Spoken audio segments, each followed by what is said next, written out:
우리 교재 455페이지에요. 공동소유 파트 보죠. 이 공동소유도 소유 파트에서 중요한 포인트이기도 해요. 여기는 법조문을 잘 정리해 주면 좋겠어요. 자, 공동소유란 개념은 하나의 소유권을 양적으로 이렇게 분할해 놓은 것이죠. 양적으로 분할한 것을 우리는 공동소유라고 하고, 특히 이때 분할되어서 가지고 있는 모습인데요. 이 하나의 소유권을 여러 사람이 함께 보유하는 거예요. 공동소유 자체는 한 개의 소유권을 수인이 보유한다 할 때 공동소유 이렇게 해요. 이때 이 보유를 함께 할 때 이 함께 하는 모습에 따라서 이 소유권 분할하는 모습이 여러 가지가 있다 이 말이죠. 자, 이때 이 함께 보유하는 형태를 우리 민법은 이렇게 세 가지로 인정하고 있어요. 하나는 공유, 하나는 합유, 하나는 총유. 이 세 가지로 이렇게 우리 민법은 허용하고 있고, 여기에 대한 내용으로서 첫 번째, 함께 보유하는 형태 중에서 공유가 가장 중요합니다. 그래서 공유 부분을 정확히 알아두셔야 되겠습니다. 자, 공유란 특히 양적 분할을, 소유권의 양적 분할이에요.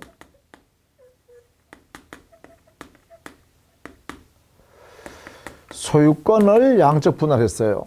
그러면 여기에 양적 분할한 이 부분을 뭐라고 하냐면 지분이라고 그러고, 이 지분은 소유권을 분할했으니까 지분권으로 나타나겠죠, 이렇게. 그렇다면 지분권의 성질은 소유권의 성질이다, 그죠? 이렇게 정리해 두시면 되겠죠. 자, 먼저 이 공유가 발생하는 모습은 당사자 약정에서 행위를 통해서 공유 관계가 만들어질 수도 있고, 또 하나는요, 법률의 규정에서 공유 관계다 이렇게 정해질 수 있죠. 그래서 법률 행위에 의한 또는 약정에 의한 공유, 그다음 법률 규정에 의한 공유, 이렇게 두 가지 형태가 만들어질 수 있다라는 것입니다. 물론 이때 이 행위에 있었을 때는 약정에 있으니까 부동산 같으면 등기해야겠죠. 자, 법률 규정에 의한 경우에는 거기 456페이지 하단에 법률 규정에 의해서 공유가 성립하는 모습 여러 가지를 정리해 놨죠. 한번 참고해서 봐두시면 되겠습니다. 그 다음에 이때 공유 지분은 457페이지에 있죠. 이 지분권에 관한 이야기입니다. 공유 지분, 이 지분은 일단 소유권의 양적 분할이다라는 걸 꼭 알아두셔야 됩니다. 소유권의 양적 분할이다. 양적 분할이기 때문에 지분권을 다 합쳐버리면 반드시 소유권 한 개가 돼야 되기 때문에 일물일권주의의 예외가 아니죠. 일물일권주의가 그대로 적용되는 것이다 라고 하고, 이 지분 비율은 당사자 약정에서 지분 비율을 정하거나 아니면 법률 규정에서 지분의 비율을 정하여지겠죠. 이렇게, 그죠? 만약에 당사자 약정에서 지분을 정했는데 그것을 등기함에 있어서 명시적으로 지분 비율을 등기하지 않으면 원칙적으로 그러면 균등한 것으로 일단 추정할 수밖에 없죠. 불분명할 때, 그죠? 약정을 했는데 약정의 내용이 등기되어 있지 않다. 그러면 그 지분 비율이 불분명한 게 됐죠. 불분명하다면 균등한 것으로 이렇게 추정하고 있습니다. 그것이 457페이지에 양갈로 2번 지분의 비율이 되어 있습니다. 그 다음에 동그라미 2번에 공유자가 그 지분을 포기하거나 상속인 없이 사망하면 이걸 우리는 지분권에는 탄력성이 있다 이런 뜻입니다. 그래서 다른 공유자에게 그 지분 비율로 각각 귀속되어 버린다 이렇게 정리해 두시고, 이러한 지분권은 기본적으로요 소유권의 성질을 갖고 있으니까 자유롭게 처분할 수 있겠죠. 따라서 지분의 처분은 자유다 이렇게 하죠.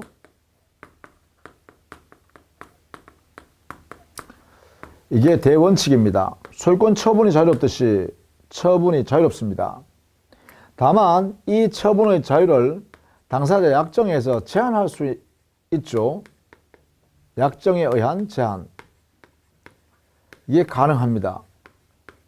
다만 약정한 이 제한, 지분 처분을 자유롭게 못하게 제한한 것은 등기할 수는 없습니다. 따라서 이 약정한 당사자 사이에서만 지분권 처분을 할 수 없다는 그 효력은 채권적 효력이다. 그죠? 당사자 사이에서만 발생한다. 이렇게 정리해 두셔야겠고, 등기할 수 없으니까 제3자한테 대항할 수 없죠. 자, 이런 내용이 여기에 끼어든다. 자, 그러면 공유자 간의 법률 관계를 정리해 둬야겠는데, 여기서부터는 중요합니다. 이 공유 관계에서 먼저 공유물의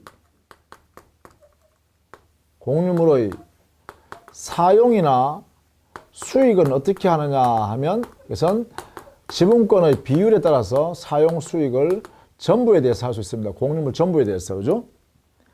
공유물 전부를 지분 비율로 사용 수익한다. 그 다음에 두 번째, 이 공유물을 보존하는 행위 할 때는 이것은 공유자 각자가 단독으로 할 수 있습니다. 세 번째, 공유물을 관리하는 행위를 할 때, 즉 이용이나 계량 행위를 할 때는 이것은 지분의 과반수로 정해야 됩니다. 이렇게. 그 다음에 네 번째, 공유물을 처분하거나 공유물을 변경할 때는, 이때는 공유자 전원이 함께 해야 됩니다. 즉 공동으로 해야 된다. 이런 얘기죠. 함께 해야 된다. 함께. 자, 이런 원리에 따라서 공유물 관계를 정리합니다. 그렇다면 질문이 또 하나 생깁니다. 만약에 공유물에 비용이 투입돼야 한다 라고 하면 이 공유자끼리는 그러면 비용을 부담해야겠죠. 이 비용 부담에 관해서는 역시 이익을 보는 그 비율에 따라서 분담을 해야겠죠. 그래서 지분 비율로 분담하면 된다 이렇게 되겠죠. 근데 만약에 이 비용 부담을 공유자 어떤 한 사람이 1년 이상 연체한다. 이럴 때는 이 공유자가 가지고 있는 지분을 매수 청구할 수 있어요. 다른 공유자가 공유자 연체하고 있는 그 당사자가 가지고 있는 지분을 매수하라, 매도하라 이 말이죠. 매수 청구한다는 것은 매도 청구랑 마찬가지죠. 그 지분 우리한테 파세요 이렇게 해버려요. 이러면 이 청구권의 성질이 형성권이에요. 형성권이기 때문에 당사자 사이에 매매 계약이 체결되고, 이때 대금은 시가상당액이죠. 이 시가상당액을 제공하고 그 지분을 사버린다 이런 얘기입니다. 이때 살 때는 다른 공유자들이 자기 비율로 이렇게 대금을 지급하고 사겠다 이래 되겠죠. 이렇게. 자, 1년 이상 연체했을 때 이런 결과가 발생합니다. 형성권이 발생한다. 이것도 같이 잘 알아두셔야 됩니다. 이 민법의 규정의 명문으로 이렇게 되어 있기 때문에 그렇습니다. 자, 그 다음에 공유 주장입니다. 공유관계의 주장인데, 이때 지분권에 근거하여 권리를 청구할 때는요, 이 지분권에 의한 청구권요, 이때는 당연히 지분권이라는 소유권의 성질이니까 그 성질은 물권적 청구권이겠죠. 이러한 물권적 청구권을 행사할 때는 이것은 지분권자 각자가 단독으로 이렇게 행사할 수 있다 이런 이야기입니다. 이에 반해서 말입니다. 공유관계에 기초하여 청구권을 행사할 때라면 이런 경우죠. 이럴 때는 이 청구권은요, 상대방에게 우리가 공유관계라는 사실을 보여줄 수 있어야 돼요. 공유관계가 드러나야 된다는 거죠. 그래서 이때는 전원이 함께 공동으로 행사해야 된다. 이렇게 해야겠죠. 자, 기준이 이렇게 다르다는 걸 꼭 알아두셔야 됩니다. 다르다는 거. 지분권에 의해서 권리를 행사하는지, 공유 관계를 기초로 해서 행사하는지에 따라서 행사하는 모습이 각각 이렇게 다르다라는 것을 알아두셔야 돼요. 그래서 여기에 459페이지에 있습니다. 거기에 보시면 동그라미 1번에 지분의 확인 청구 등이나 동그라미 2번에 지분 침해에 대한 방해 제거 청구 등 이렇게 지분권에 기해서 행사할 때는 각자 단독으로 행사할 수 있습니다. 그 다음에 양갈로 2번에 공유 관계의 대외적 주장은 전원이 함께, 세 번째 줄에 있죠. 공유자 전원이 함께 대외적으로 주장을 해야 한다. 이렇게 해결해야 됩니다. 자, 이때 말이죠. 만약에 제3자가 공유물을 침해해서 그 제3자가 이득을 취하게 되면 이때는 지분권자는 공유자죠. 공유 지분을 가지고 있는 공유자는 이 사람은요. 제3자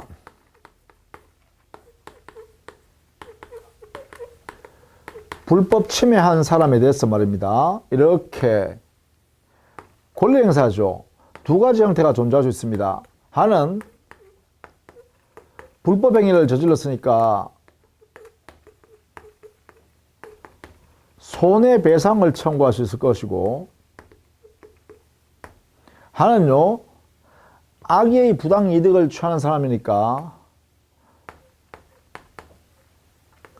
부당이득 반환을 청구할 수 있겠죠. 이렇게.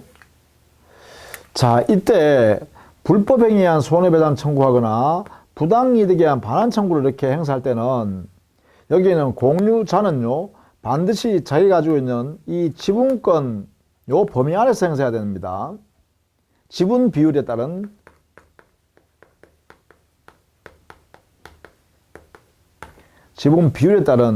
자기 지분권의 범위에 대한 불법행위에 의한 손해배상, 부당이득 반환 청구권 이렇게 행사해야 된다라는 걸 꼭 알아주셔야 됩니다. 지분 비율로 이렇게요. 왜냐하면 이 공유 지분권자는 당의 공유물 전부로부터 이익을 볼 대상이 바로 지분 비율로 사용 수익할 수 있기 때문에 이 사용 수익을 침해당했으니까 상대방 이 제3자가 불법행위 저질렀다면 이 지분 비율에 따른 손해가 발생하는 것이죠. 또 이 사람이 이득을 봤다면 이 공유 지분권자는 그 자기 지분 비율에 해당되는 만큼의 이익을 돌려받을 수 있다는 것이죠. 그런 면에서 불법행위에 의한 손해배상 청구권이나 부당이득 반환을 청구할 때는 반드시 지분 비율에 따른 각각의 청구권을 행사해야 한다. 이것을 반드시 알아두셔야 됩니다. 여기에 있는 지분권에 의한 물권 청구권이나 공유관계에 의한 물권 청구권을 행사할 때는 이때는요, 만약에 제3자한테 이렇게 행사한다 라고 하면 이때는 공유물 전부를 방하라 이렇게 청구할 수 있는 거죠. 이게 지분권에 의한 반환 청구권, 공유관계에 의한 반환 청구권 등을 한 때는 공유물 전부를 방하라 이렇게 청구할 수 있다는 거죠. 이렇게 청구. 자, 이런 면에서 두 개가 다르죠. 다르다. 요 내용을 잘 봐두셔야 합니다. 자, 그 다음에 460페이지 가면 이 공유물을 분할하는 겁니다. 공유관계를 종료하는 거죠.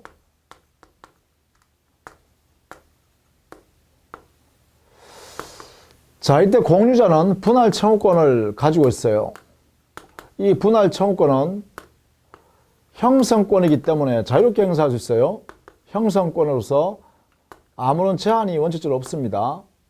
분할 청구권, 형성권으로서 언제나 행사할 수 있다. 이게 원칙입니다. 청구하면 다른 공유자는 여기에 응하여야 할 의무가 형성권적으로 발생해버립니다. 이게 분할 청구권. 자, 이때 분할 청구를 언제나 할 수 있는 것이 원칙이지만 이것은요, 당사자 약정에 의해서 또는 법률 규정에 의해서 분할 금지 약정을 할 수 있습니다. 금지. 이걸 가능해요. 분할 금지하는 것을 약정할 수 있다. 그런데 다만 약정에 의한 분할 금지일 때는 5년 범위 내에서만 가능합니다. 물론 갱신하면 5년 범위 내에서 또 갱신은 가능하죠. 약정할 때는 5년 내에서 분할 금지 약정이 가능하다. 그리고 이 분할 금지 약정이 되어 있는 이 약정은 등기할 수 있습니다. 등기. 분할 금지 약정은 등기할 수 있고 등기하면 제3자에 대하여 대항할 수 있죠. 그러니까 당의 공유 지분을 이 약정한 이후에 등기된 이후에 지분권을 취득한 자에게도 분할 금지 이 약정이 그대로 유효하다 이 말이죠. 대항력이 생기니까. 자, 분할 청구 관련해서는 이렇게 정리해 두셔야겠습니다. 분할 청구. 자, 그러면 분할 청구하게 되면 원칙적으로 첫 번째 단계는 협의상 분할합니다.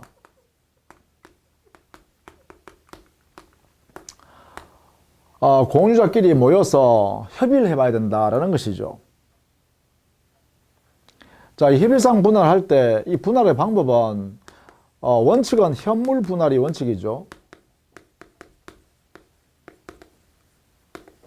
그러나 여기에 제한되지 않습니다. 그렇죠?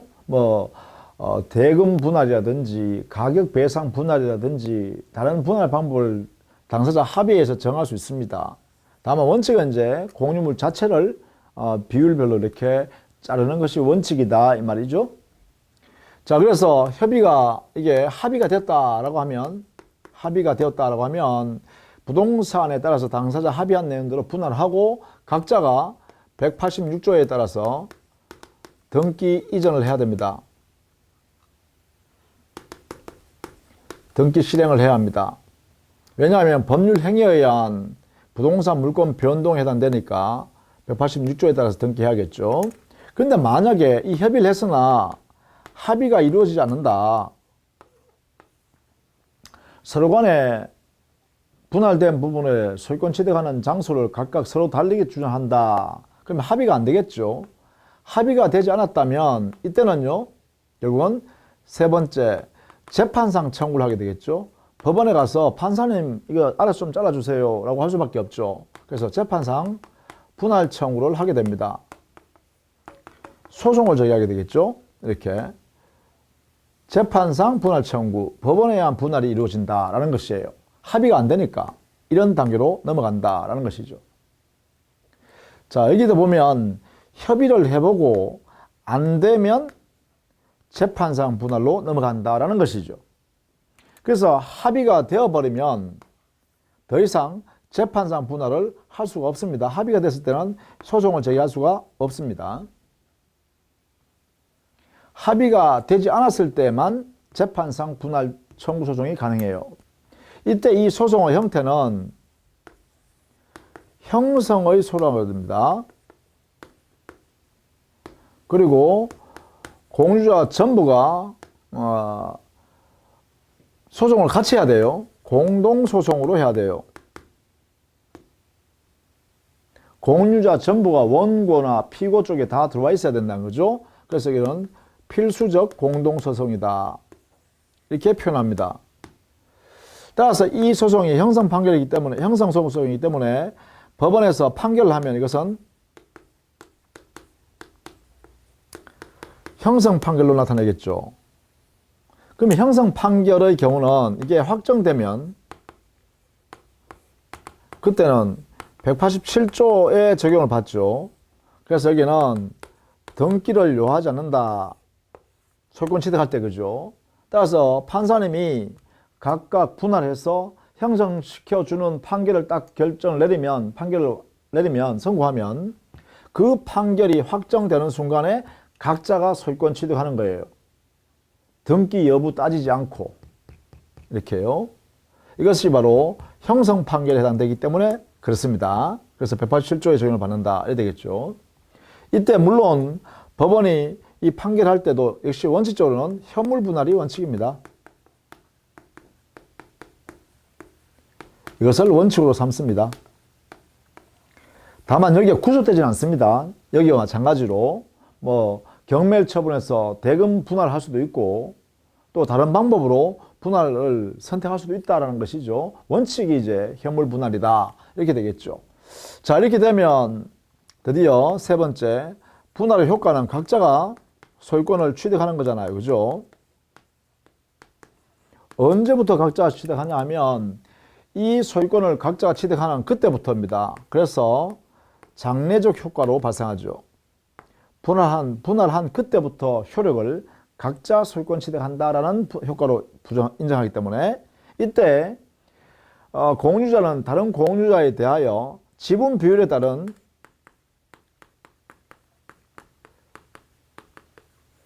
매도인의 담보 책임과 같은 책임을 집니다.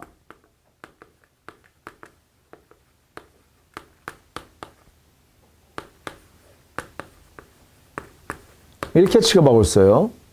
지분 비율로 마치 매도인의 담보 책임과 같은 책임을 고스란히 진다. 이 무과실 책임이죠. 그러니까 잘잘못 따지지 않고 좌우지간 다른 공유자한테 손해가 발생하면 그 손해를 서로 지분 비율로 부담해야 한다. 뭐 이런 이야기죠. 그래서 장래효로서 매도인의 담보 책임이 발생한다라는 것 정도는 이렇게 효과를 정리해 두시는 게 좋겠다. 이게 원칙입니다. 원칙. 장래효 원칙. 그러니까 소급표 있기는 해요. 그런 경우도 있어요. 예컨대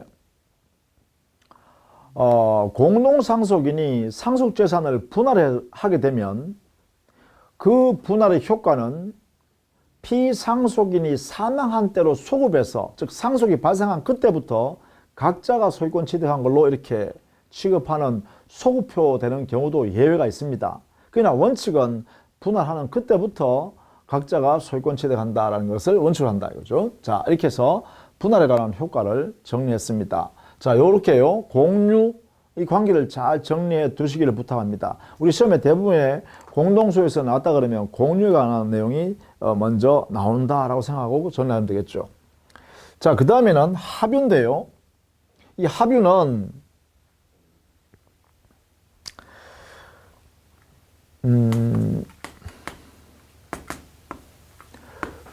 반드시 조합이 있을 때만 발생합니다. 조합. 우리 민법상의 조합은 계약에서 이루어지거든요.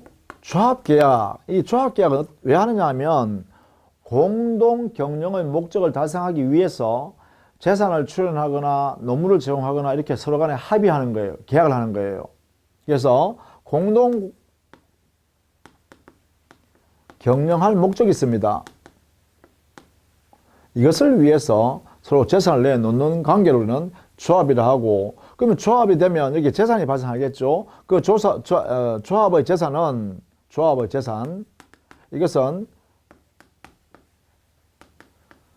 조합원이 합유 관계로 보유한다 이런 이야기예요. 그러면 조합원 개개인이 합유 관계를 이렇게 보유하고 있다라고 하고 해석합니다. 그럼 이 조합원이 보유하고 있는 이 모습은 조합원 개인이 지분으로 가지고 있죠. 이 재산 소유권을 지분권으로 가지고 있어요. 그래서 합유 지분이 발생합니다. 개인이 보유합니다. 개인이. 그런데 이 지분권은 처분이 제한됩니다. 왜 처분이 제한되냐 하면 바로 이 조합의 성질 때문에 그렇습니다. 조합이 그 재산을 갖게 된 이유가 공동 경영하기 위한 목적으로서 함께 경영하기 위해서 발생되어 있는 재산이기 때문에 조합원 개인이 가지고 있는 그 지분권을 마음대로 처분할 수 없습니다. 그래서 공동 경영 목적 범위 내에서만 처분이 가능하죠. 그래서 이게 처분하려고 그러면, 다른 사람한테 팔려고 그러면 다른 조합원의 전원의 동의가 있어야 됩니다. 이게 전제되어야 처분이 가능해요. 이런 면에서 제한이 따른다라는 것이죠. 자, 이게 그러면 합유는 어떻게 만들어지냐 하면 합유 관계가 있어야 된다 했잖아요. 조합 관계가 있어야 된다 했죠. 조합 관계란 것은 바로 법률 규정에 의해서 조합을 만들 수도 있고 당사자 약정에 조합이 만들어질 수도 있죠. 그래서 462페이지 합유관계의 성립 2번에 있죠. 여기는 계약에 의한 조합과 법률 규정에 의한 조합에 의하여 각각 합유관계가 성립할 수 있다. 이때 합유 지분이 발생하고 그 지분은 역시 마찬가지입니다.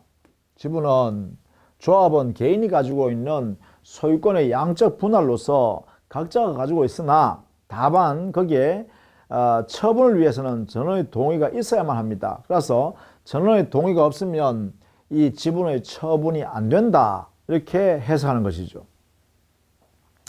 다만 이 합유물을 보존하는 행위는 각자 할 수 있겠죠. 각자, 조합은 개인이 할 수 있겠죠. 합유 지분권자 각자가요. 그러나 처분하거나 그 합유물을 변경하려 그러면 이것은 바로 조합은 개개인의 모두에게 이해관계가 걸쳐 있으므로 이거는 전원에 함께 해야 됩니다. 그렇지 않으면 할 수 없다는 것이죠. 이렇게요. 자, 이런 내용으로 우리 민법이 정리하고요. 그러면 합유물을 분할할 수 있는가? 분할 못합니다. 그 취지는 뭐예요? 바로 공동경영 목적으로 제공되어 있는 재산이니까 분할합시다. 이렇게 할 수 없다는 거죠. 따라서 이 합유관계에서는요. 합유 지분에 따르는 합유물 분할 청구권이 없다. 이 청구권은 허용되지 않는다라는 것을 꼭 알아두셔야 돼요. 합유관계에서는 이렇게 이루어진다는 것입니다. 이러한 합유관계가 종료되는 것은 두 가지 사유가 있죠. 조합이 해산되거나 그 다음에 합유물 자체를 타인에게 양도 처분하는 경우죠. 따라서 이 합유물을 양도할 때는 뭐가 필요하죠? 전원이 함께 해야 되죠. 이게 합유물을 처분한다 하면 그죠? 그러니까 전원의 동의하에 함께 처분해버리면 그때부터는 합유물이 아니잖아요. 그래서 합유관계가 종료되겠죠. 그래서 이 두 가지 사유밖에 없습니다. 자, 그 다음에 마지막으로 총류인데요. 이 총류는 반드시 비법인 사단이어야 됩니다. 총류라는 관계가 만들어지기 위해서는 반드시요. 첫 번째, 비법인 사단이 존재해야 됩니다. 권리 능력 없는 사단. 그죠? 또는 법인격 없는 사단. 이렇게 하죠. 대체로요. 종중이라든지, 교회라든지, 사찰이라든지, 동창회라든지,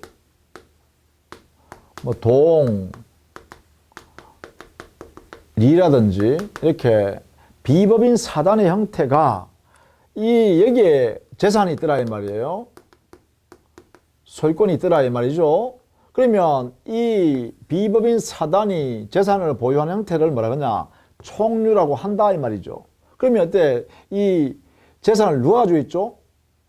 여기는 이 사단의 구성원 단체, 이 사람들이 이 재산을 이렇게 보유하고 있을 때 이 보유 형태 이름을 우리는 이렇게 총류 이렇게 부른다는 거예요. 그러니까 종중원들이 종중 재산을 함께 보유하고 있을 때 그것을 총류라고 한다는 거죠. 교회 재산을 교인들이 함께 보유하고 있으면 이게 총류다 이렇게 하는 거죠. 사찰의 신도들이 단체 전체가 그 사찰 재산을 보유하고 있는 것을 우리는 총류 이렇게 한다는 거죠. 동창의 재산을 동창 전부와 같이 그 재산을 보유하고 있기 때문에 총류라고 한다는 것이죠. 이렇게요. 자, 구성원 단체가 그 재산을 보유하고 있다라고 할 때 총류가 돼요. 그러니까 이렇게 구성원 개개인은 지분권이라는 게 있을 수가 없죠. 이게 가장 큰 특징입니다. 즉 총류 지분이라는 게 존재할 수가 없다라는 것이에요. 이 이야기를 하죠. 이게 총류입니다. 자, 공유나 합유는 지분이 있었죠. 공유에서는 처분이, 지분이 자유롭죠. 지분의 처분이. 그러나 합유 지분은 처분을 할 수는 있죠. 전원의 동의가 있으면. 그러나 총유에서는 아예 지분 자체가 존재하지 않는다는 거예요. 이렇게 정리해 두시고, 이때 이 총유 물료 이것을 보존하거나 관리하거나 처분하거나 변경할 필요가 있을 때는 이것은요, 규약이 있으면 규약에 의하고 규약이 없으면 그때는요, 사원총회의 결의를 거쳐야 됩니다. 이 결의를 거쳐서 한다라는 것이에요. 따라서 규약에 따르고 규약이 없을 때는 사원총회, 사원총회에 따라라 이 말이죠. 가장 중요한 얘기죠. 따라서 보존, 관리, 처분, 변경 등의 행위가 대표자 개인이 할 수 있다 하면 안 돼요. 대표자 개인일지라도 보존, 관리, 처분, 변경 등의 행위를 할 수가 없습니다. 반드시 뭐예요? 총회 결의에 거쳐야 여기에 따라서 해야 된다라는 것이죠. 여기에 따라서. 자, 이렇게 총유에 관한 내용을 정리해 두시면 되겠다라는 것입니다. 가장 핵심적인 내용을 좀 정리해 드렸습니다. 자, 이렇게 우리가 공동소유에 관한 공유, 합유, 총유에 관한 이야기를 정리했어요. 그 중에 반드시 공유에 관한 내용은 좀 상세하게 정리를 잘 해 두시기 바랍니다. 자, 다음 시간에는요, 용의물권으로 정리하도록 하겠습니다. 자, 수고 많으셨습니다.